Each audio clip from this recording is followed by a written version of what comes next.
Once upon a time, there were 3 brothers, triplets, named Tom, Dick, and Harry Class. They were raised in the same home with the same parents, had the same IQ, same skills, and same opportunities. Each was married and had 2 children. They were all carpenters making $25 per hour. While they were very similar in all these respects, they had different priorities. For example, Tom chose to work 20 hours per week, while his brother Dick worked 40 hours, and Harry 60. It should also be noted that Harry's wife worked full-time as an office manager for a salary of $50,000. Dick's wife sold real estate part-time 10 hours a week and made $25,000 per year. Tom's wife did not work. Tom and Dick spent all of their family income. Since they paid into Social Security, they figured they didn't need to save for retirement. Harry and his wife, on the other hand, had, over many years, put away money each month and invested it in stocks and bonds.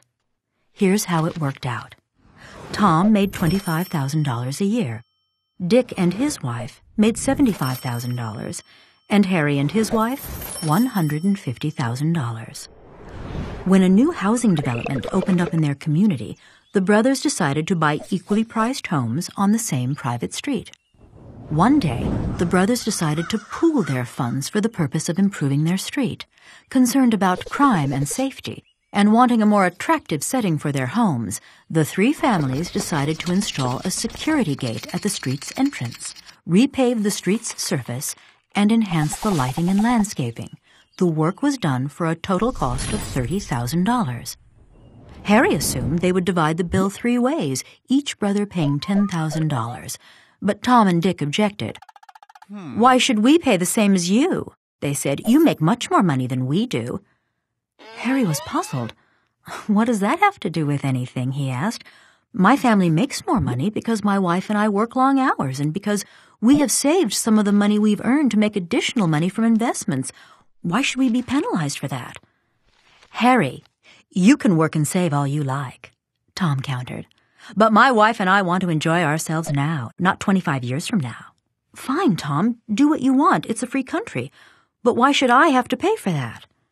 "I can't believe you're being so unbrotherly," Tom argued. "You have a lot of money and I don't. I thought you'd be more generous." At this point, Dick, the peacemaker in the family, entered the conversation. "I've got an idea," Dick said. "Our combined income is $250,000, and $30,000 is 12% of that amount. Why don't we each pay that percentage of our income? Under that formula, Tom would pay $3,000, I would pay $9,000, and Harry would pay $18,000.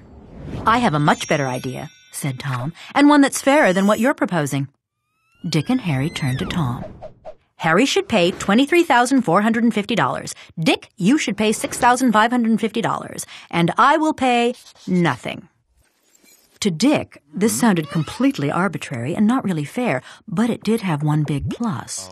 His share would be $2,450 less under Tom's formula than under his own. So he decided to be silent. Harry, however, was stunned. "You want me to pay almost 80% of the bill despite the fact that each of us is receiving the exact same benefits? Where did you get such a crazy idea?" "From no less an authority than the U.S. government," Tom responded as he pulled out a gray booklet. "It's all right here in the IRS tax tables. This is the progressive income tax system all U.S. taxpayers live under, and I don't see why we should be any different. In fact, I believe all future improvements should be paid in this way." "Works for me," said Dick.